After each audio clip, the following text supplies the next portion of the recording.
Taking you into custody. I think I can smooth talk my way past them. Don't expect any manners out of me. You made quite a first impression.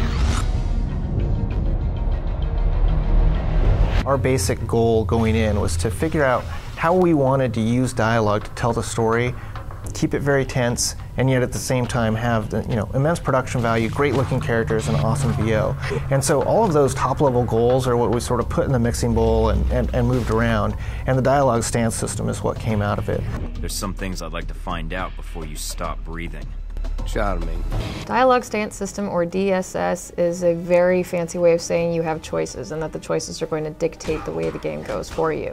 If you go through the Dialog Stance System and decide to extort somebody and another player decides to execute them, there are totally different options that come up. Why are you wasting my time? Drinking alone is time well spent then. We provide different options, so it's a little bit of choose your own adventure. Why are you wasting my time? So say there's a character that loves for you to be more businesslike. If you come into that conversation and you are being suave, coy, or annoying, you're going to get a lot of different options from them, and they're probably not going to give you the information that you wanted, but you may get other things. So what's the code? Tell them the Adirondacks are beautiful this time of year. The player actually has the option to be the dick or be the hero, be completely in the gray. He can be a chauvinist, he can be a misogynist, he can be a ladies' man. I think my gun is working just fine. Not according to the tests we ran while you were under. You're going to hit the same maps, you're going to hit the same levels, but the way characters respond to you and how badly you're going to get hurt and how easy it's going to be for you to get access to certain areas so you can progress through the game is entirely dependent on the way you treat different people.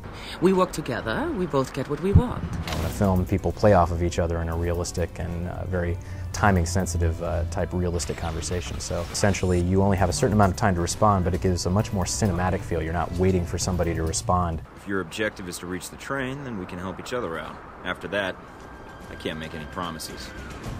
Nor can I. Alpha Protocol has quite a large amount of dialogue. Not as much as some of our games like Planescape Torment or even Neverwinter Nights 2, but there are a ton of characters that you talk to. What makes you think you're ready? Because I tell you, we get a lot of recruits in here, and you're not convincing me. It's a cast of characters that are about 30 sort of named characters that you encounter, along with a lot of B players and C players. Can I help you? Or are you going to stand there and insult my shop all day? I initially thought it would be much more of a challenge, but once we actually got in the studio and the voice actor who plays Michael Thornton, he picked it up within one dialogue. What I don't understand, though, is why we're talking at all. Unless keeping me alive is important for some reason. It's all about testing the environment and seeing if the environment bites back. So Alpha Protocol should provide the same sort of experience for the player where it just might bite back.